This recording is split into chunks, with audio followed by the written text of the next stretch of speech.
I love that you're all here. I worry about who's not here, and I worry about people who have difficulty engaging in some of these seemingly intractable problems because they're starting with bad source information. And Steven's partner was just showing me a poll a moment ago by Pew that indicates that Americans are worried about fake news more than they're worried about certain issues, more than they worry about climate, in fact.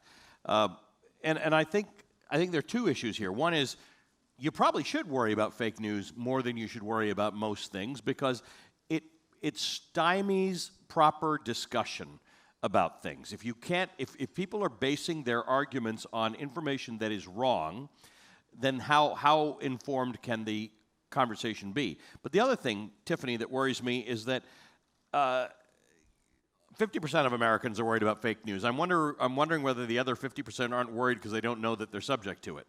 There are a lot of people who are getting fake news who don't know it's fake.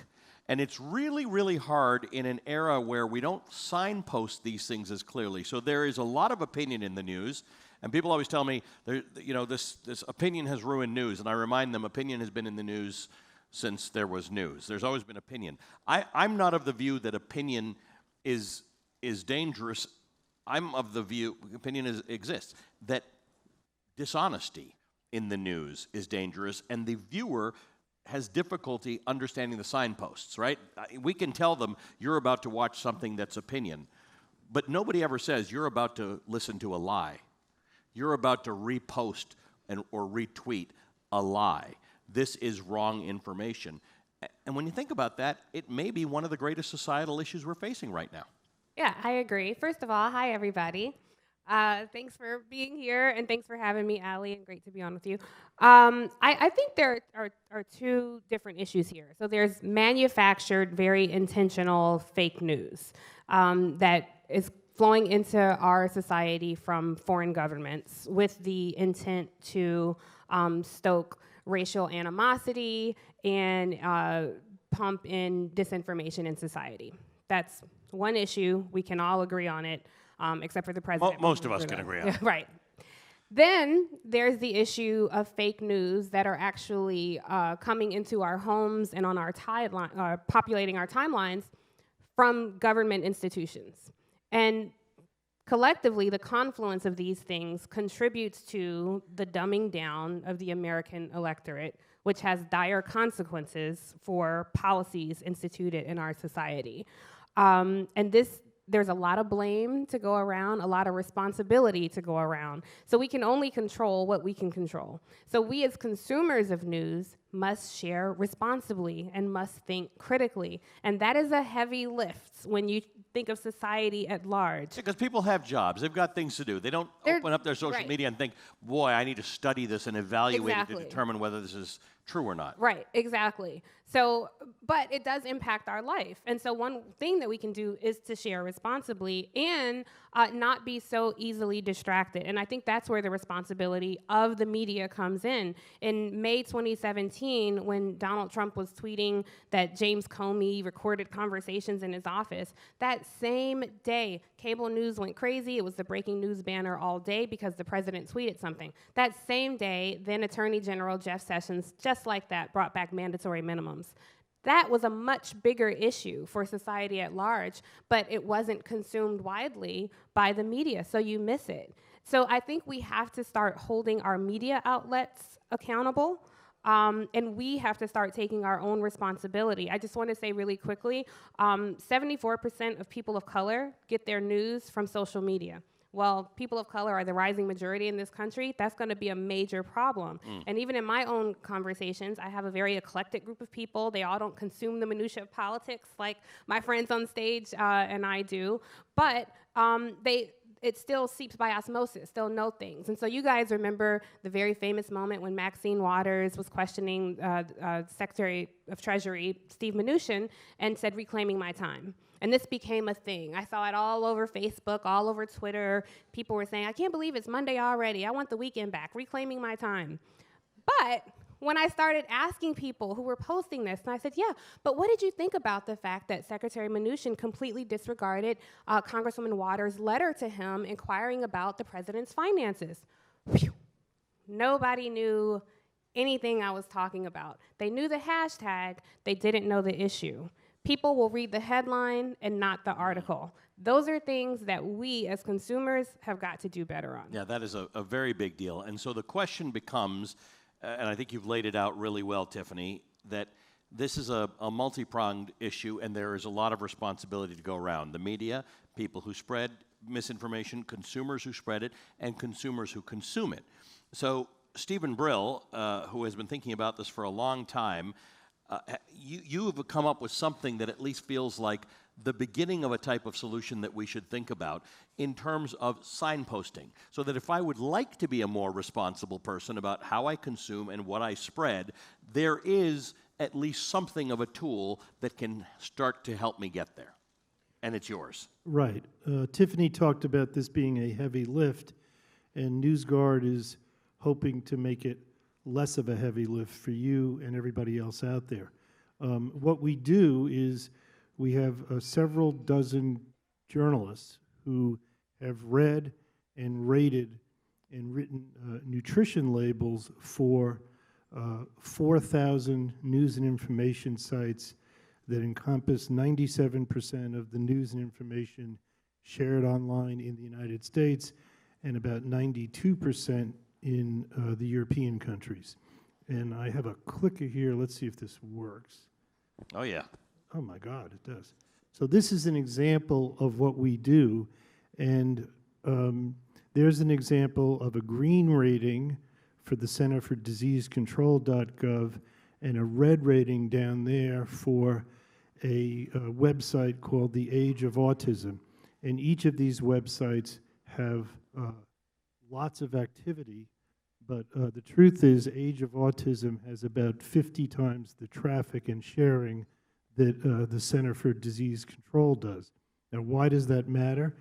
Because you may be surprised to know that 11% of all the news and information shared online in the United States comes from healthcare hoax sites. It's not even the political propaganda sites, it's healthcare hoaxes. And when people see something that says that a measles vaccine causes autism, or that if you've been diagnosed with cancer, if you go on a regime of eating apricot pits all day, you can cancel your appointment with your oncologist, that's really bad stuff. And it's not funny because those sites are wildly popular. And if you talk to any doctor, they will tell you that one of the biggest challenges they now have is that people think they have a disease, they're told they have a disease, they go online and they Google the disease, and the first thing that pops up are sites like that. So what does NewsGuard do? It takes these ratings and these nutrition labels, and if you download our browser plugin, which is at newsguardtech.com, when you see a Facebook feed, a Twitter feed, if you do a Google search, a Bing search, LinkedIn, you name it, our little red and green icons will appear, and if you hover over the icon, as is shown on the right there, you will begin to see our nutrition label, which is based on 9 specific journalistic standards. Do they adhere to those standards? And those standards are weighted, but the long and short of it is there's a 0 to 100 point score. If you get below a 60, and you've got to be really bad to get below a 60, you get a red, but everything is totally transparent. We are not in the business of blocking anything. We are in the business of giving people information so that they can make their own decisions about whether they want to share something, whether they want to believe it themselves. And the last example, this is an example of the full nutrition label. Now, this is not an algorithm. Everything we do is the opposite of an algorithm. We're completely transparent. We call every website for comment before we publish anything, because that's what journalists do. they call for comment. Algorithms do not call for comment. If there's a complaint, we post the complaint. And unlike an algorithm, we want people to game our system. We want them to look at those 9 criteria and say, gee, if I had a corrections policy, I could get a higher score from NewsGuard. And of the 3,900 sites we've rated, over 600 have done something to improve their score, which we like. Now let's get to the issue of who's responsible. Obviously, the social platforms, Facebook and Twitter and the search engines are responsible for this. But we have found that the cable providers, the broadband providers, the mobile providers are stepping up and talking to us about licensing in NewsGuard so that rather than you having to download our browser plugin, they will install it from their end, and you can opt, you don't have to do it, but you will have the option to get this information, when your kids are online. The cable providers have been doing this for years with hate speech, with X-rated content. They have a tradition of arming their families with tools if they want to use them, and that is the central business model. So it boils down to people getting information. It's strictly apolitical information. If you tried as hard as you couldn't find any bias from us on the left or right. There are left-wing sites and right-wing sites that love us because we've given them a green, and there are left-wing sites and right-wing sites that don't like us because they don't adhere to those criteria. So that's what we're doing. We're asking the technology companies that bring the internet into your home or onto your phone to help you get this information that you can then use any way you like to use it. The other thing we're doing, the last thing I'll say, is that we have a program which is pro bono, where more than 600 libraries around the world are have downloaded our browser plugin for free and are using them on the thousands of computers that millions of people use in public libraries to get their broadband access. Thank you for doing that, and if everybody hasn't already downloaded this, you should. It is. Hopefully, people will take this idea and grow it. And I think what you say is really interesting because there have been accusations, particularly made by people on the right, that anything like this is censorship of conservative thought. You're not attempting to do that. No, we don't do it at all. In fact, my partner in this effort used to be an editor on the Wall Street Journal's op-ed page, and he is known as a strong conservative. Now, I'm not necessarily known as a liberal, but it balances out. Tiffany, I want to talk about what some people think could be a subset of fake news. It doesn't really fall into the same category, but it's much more common and pervasive. Most of us who consider ourselves journalists wouldn't knowingly lie or give people misinformation on TV, but there's something that people engage in, you refer to and others do as whataboutism. These comparisons to try and make it seem like you're fair. It comes in the place of fact-checking, because rather than say that what I just heard or what somebody just said or tweeted is empirically wrong, here's an instance, perhaps a reflection of the political system, someone on the other side of the political system who has also done something questionable. Talk to me about how serious an issue you think this is. I think that's a very serious issue, and I will say I think a part of that issue stems from a lack of diversity in newsrooms. And listen, you can have a newsroom full of people who are very diverse, but when it comes to decision makers, how diverse are these decision makers? And so you'll have these editorial conversations. The one whataboutism that I found very disconcerting. We have a president who consistently says racist things, makes racist comments. And so when he made the call to the widow out of Florida whose husband died, and then Congresswoman Frederica Wilson got involved. Because he was a special service person in West Africa. Yes. Yeah. And it got into this back and forth with Donald Trump, who, again, made these ridiculous asinine comments, and the congresswoman was trying to correct him. And it turned into a whole thing. Well, Donald Trump said this, but what about what the congresswoman said? And it's just a false equivalency, right? We have to stop making these things as though they're equal. Recently, and again, we have to consider the demographics of the country are changing, and news matters. It matters to all of us. This is how democracies will function. I'm not a spokesperson for the Washington Post or anything, but democracy really does die in darkness.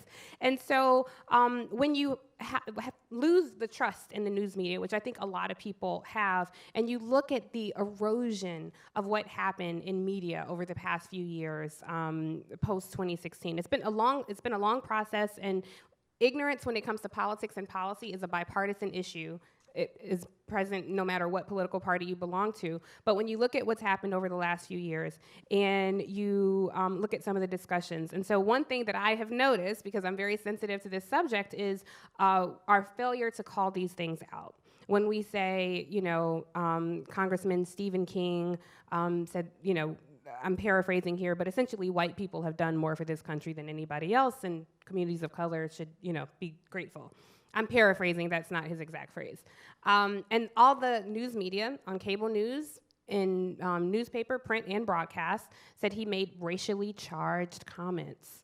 Well, raise your hand if you know somebody who makes racially charged comments that isn't also racist. I mean, this is something that we have to acknowledge. And when you are on the receiving end of this, and you have a news media outlet invalidating the experiences of millions of people across this country, now I'm looking at this outlet like, well, I don't quite know if I can trust what you're saying. And then I'm looking at your team covering Congress. I'm looking at your team covering the White House. Well, nobody looks like me. Nobody looks like they're Hispanic heritage. No one looks like they're Asian American or Pacific Islander. No one looks Native American. So perhaps through your myopic lens, that is racially charged. 2 weeks ago, someone spray painted something on a sidewalk that was a curse word and expletive, and it said, F white people. And it got pickup, and people were saying, someone spray painted this racist comment on the wall.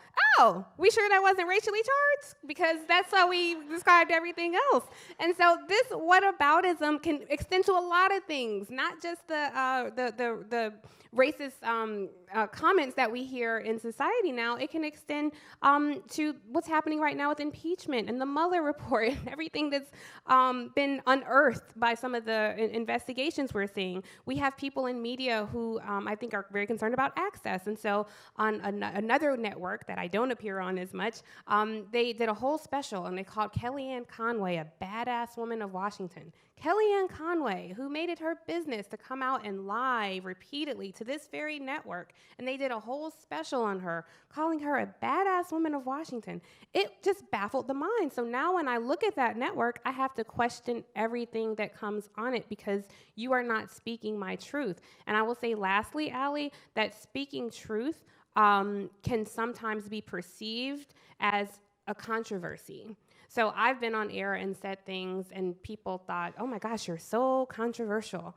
And I just thought, gosh, what am I saying that's so controversial? And we were talking about the Kavanaugh hearings, and I made a reference, somebody please give me the confidence of a mediocre white man. And everybody's like, gasp, like, oh my gosh, that's so controversial. Well, that's only controversial to mediocre white men. Why would that be controversial to anybody else? We have to be honest. So we have to start speaking truth and not considering other people's truths controversial to us. I was always puzzled by Can I just say something? I will, yeah. I was puzzled by the Steve King thing only because I don't think Steve King would be troubled by being called a racist. Exactly. I think he'd wear it proudly. Yeah, he wears it as a badge. Steve. I just have a slight qualm with the notion of my truth. I think in part that's why we've gotten into trouble. There are certain things that are true. They're facts. They're not your facts. They're not my facts. They're not his facts. They're facts. Just to come back to an obvious example I used, apricot pits do not cure cancer. So what struck me listening to you was when we called one of the websites that says apricot pits will cure cancer, they objected and said, well, in our opinion, apricot pits will cure cancer. Now, the fact is apricot pits, not to go too heavy about this, actually have cyanide in them. And if you make a habit of eating packages and packages of apricot pits, in addition to not curing your cancer, you're also going to get poisoned. So the notion of my truth, I think we have to be careful with that. There are facts, there are opinions. What we try to do at NewsGuard is if someone discloses their agenda, like the National Review, which probably you and probably me don't agree with the majority of what they write, but they disclose their agenda, they check their facts, such as they are. They're very upfront about who they are and what their history is. They have, headlines that reflect their story. They get a green from us. If it's, InfoWars, that's a different story. But I think we have gotten to a point in this country, and the president is, you can put a lot of blame on him for this, of the idea that I have my facts and he has his facts. There are certain things that are facts. The Inspector General did say that going to the FISA court was what the FBI should have done. That is a fact. They complied with the rules. That is a fact. That's not an opinion. So I think we all have to be careful of that. Well, I think there's nuance, though, because I think you and I can look at the same set of facts and see some nuanced perspectives. For example, I've been on set many times with people where we're looking at the 2020 election and we're looking at the electorate, and reporters, not commentators, but reporters will state emphatically that, well, you have to appeal to these swing voters. You want to try and get back those people who voted for Obama, then voted for Trump because of economic anxiety. Well, yes, there are indicators that that's why some people voted for economic anxiety. Unfortunately, the bigger reason, according to studies by UCLA, Princeton, and UC Irvine, was they held hostile views on race. So if I'm sitting across from a reporter who's saying, no, that's not true, Tiffany, how can you, and this literally happened on KCDC. This literally happened, somebody said. On MSNBC Sunday nights. Good show, by the way. And someone said, Tiffany, that's ridiculous. How can you say that all these people are racist? They voted for Obama twice. How could they be racist? Well, my truth says, are you kidding? Surely you know people who are sitting somewhere on Sunday nights wearing their favorite football player's jersey with a Confederate flag on the car, saying, I like this linebacker, but I do not like the people who look like him. That is my truth, and that's the truth that I'm not really willing to debate with somebody who's looking at a different set of facts through a different lens. I'm certainly not on the other side of the apricot pits causing cancer. I think that's a unique situation, Well, but I do think there is nuance when it comes to truth. The only thing that I disagree with you about there is that's your truth, but when you say you're not willing to debate, I think that's a problem. I mean, at a certain point, I cannot dignify someone who's trying to invalidate my experience. And I'm not saying that, thank you. I'm not saying that people shouldn't. I'm saying I don't have the patience anymore. After however many decades I've been on the planet, I'm not going to say, but I don't blame you. I don't blame you. Yeah. I can't go back and forth with somebody who's trying to convince me that, I believe in calling a thing. And if I'm looking at a pencil and somebody else is saying that's a computer, then that's not something that I should engage in. Except that, and I only push this issue because I've interviewed both of you, and you're both remarkable debaters because you have basis in fact. Unfortunately, when it comes to things like healthcare, which you are an expert at, when it comes to things like climate,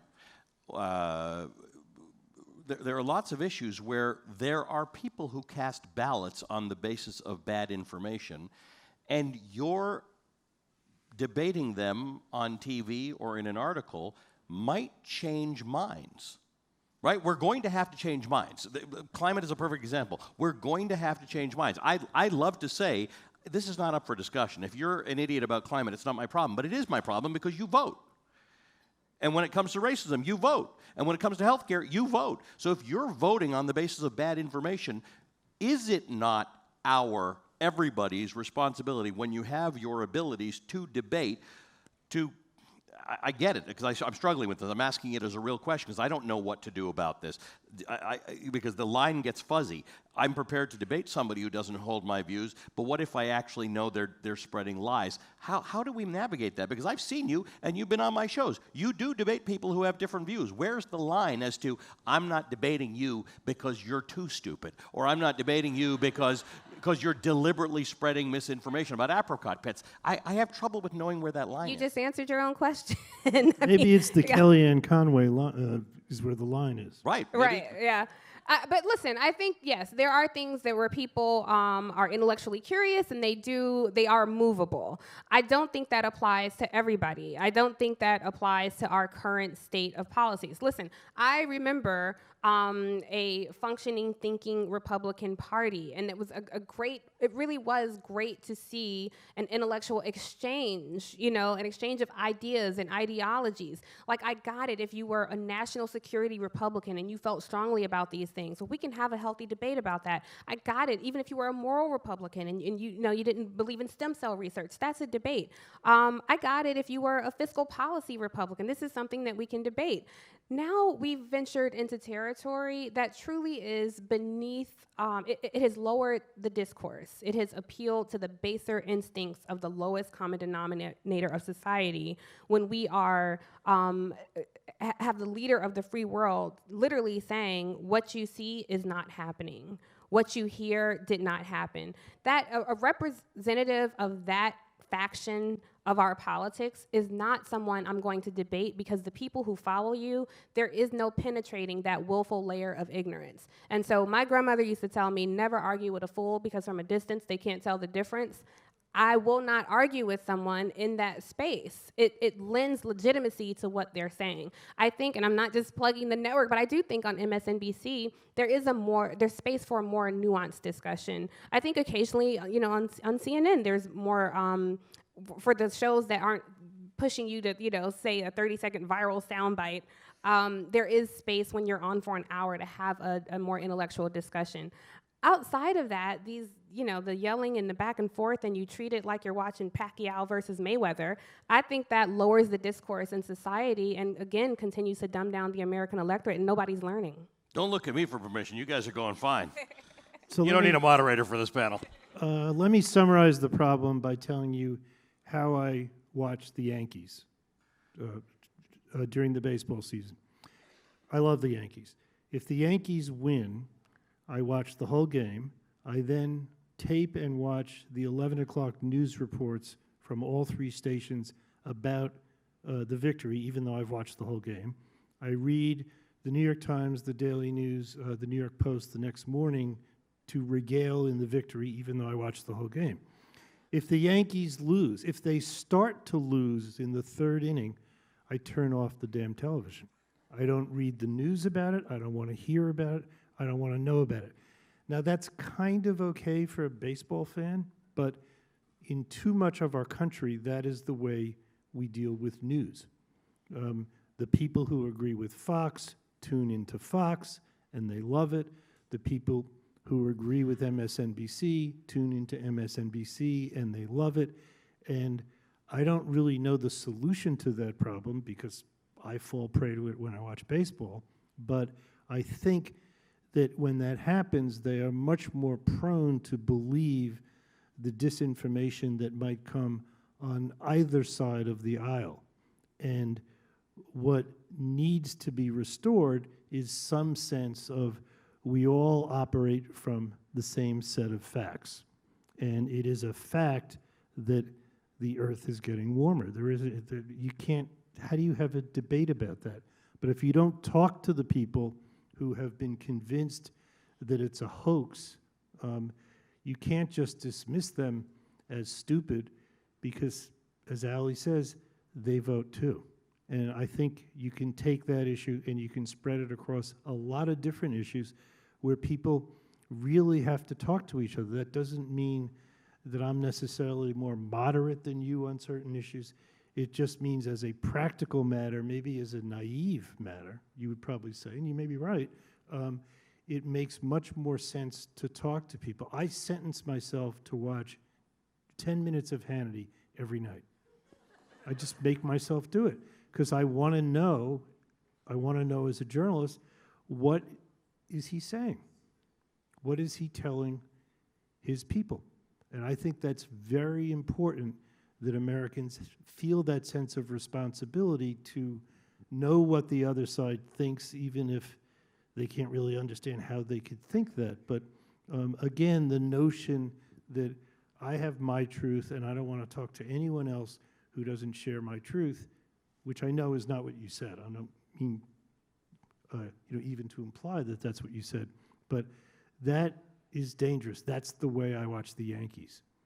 Yeah, you see, the thing about Tiffany is I know that what she's saying is different than what she does, only because you do engage in a certain amount of debate. But one of the problems, earlier I did a panel and somebody came up to me and said that was a great panel. And I said, they're always a great panel when nobody's lying to you. Because it used to be as a journalist, if I interviewed somebody and I was equipped with information, and I always am when I interview someone because I like charts and numbers, and if somebody says something, I put up a chart to indicate that that's not true, or I'll do that. In the old days, that person might call me after the interview to discuss how I might have misinterpreted what they said, or they might have misspoke, or in big things, they might even resign. Now, before the end of a show in which I interview someone who has lied to me and I have disproved their lies, they will post it on their own website with pride and glee.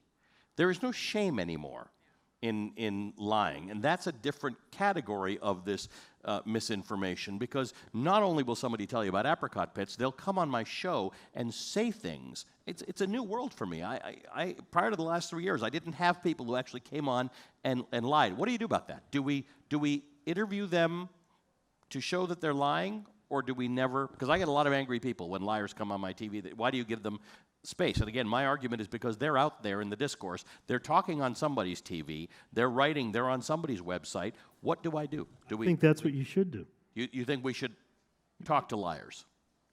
Yeah, and I also, you're not going to like this, I think as a journalist that word lie has to meet a really high standard. And it does. With us, you have to know that you have to know that you have to know that they know right. They're telling something. So the first 3 times Donald Trump said that Canada has a trade surplus with the United States, we went out of our way to explain what a trade surplus is. Okay, so then he kept saying it. After a while, it's a lie. Let's use right? let's use that without naming names. Sorry. Let me get you some water. How do we know he knows? Because we know that the White House watches us because they're in contact with us. So first time you don't know. Right. So the first time you don't know. These days, one can judge. How do we know the person on television, not to personalize it, doesn't have a mental disorder and actually believes it? That doesn't make it true. It's still a lie. No, but it doesn't make it a lie. A lie, at least in the law, a lie implies knowingly telling a mistruth. So you could be ignorant, you could be criminally insane, or you could be a liar. And once you say someone lied, you're saying, I know exactly what he thought and what his motive is. Yeah. Well, then I would say we shouldn't be putting the mentally disordered on air. I mean, this is ridiculous. I think this is a question, honestly. When I see a known liar on television, I'm not interested in what they're saying. I already know. Every time I see the Mooch or Kellyanne or Stephen Miller, any of those people, it does not contribute to the discourse. I think if you're giving people a platform, hopefully they're informing people. I inform people, I offer my opinion, but I also, every time I'm on air, if you didn't learn something from what I've said, then I have failed. And I think there is no shortage of news happening in this country that we are so pressed and thirsty for guests that we have to put on known liars. Yeah, maybe other people have given them a platform. Let's raise the discourse and talk about something that they're not talking about. I mean, let's talk about the legislation not getting passed on Capitol Hill. Let's talk about, things that are happening politics happening at the local level, state houses, gerrymandering, all these things that aren't getting coverage, instead of gifting someone who, to your point, Ali, has no shame about coming on air and lying, gifting them with an audience of hundreds of thousands of people and helping to perpetuate those lies. I just don't think it's healthy. And the thing is, when they post it on Twitter, it's not like their followers are going to say, wow, that Ali Velshi, he really informed me. Now I know the truth. No, they're going to say, see, the fake news media tried to corner him, and he stood up to Ali, and how awesome is that? And most of the time, these people are speaking to an audience of one. They're trying to say, look, I came out here and said this thing that I know you like, and I defended you, and this is why the viewers get frustrated. Your show is different because you dig into substance, you do like charts, and it is something that for the intellectually curious, it can keep their attention, and I can see why they would be upset, like, well, wait, I don't want to see Ali talking to this basement blogger coming on here saying ridiculous things. That's not healthy. That's not helpful. I wasn't informed. So I don't know. My attitude is no, I don't think those people should be given a platform. Not because they have a different view, but because they are perpetuating a lie. Stephen? Well, I think if I were your producer, I would... Who's here somewhere? Who's here and who's wonderful. I would want to get Stephen Miller on as much as possible, because that guy, he gives great quotes, and you could engage him on an important policy and you would demolish him. Interesting. Well, I appreciate your faith in me. We are out of time, but I can't imagine a heartier conversation on this issue. Here's the funny thing. The three of us are in the same place on this one, and we've got different thoughts and approaches, and I think that was definitely worthy of the time that we've taken. So I'm indebted to both of you, as I have been for years, because you both inform my viewers every time they hear from you. So thanks very much to Tiffany Cross and Stephen Brill. Thank you, Ali.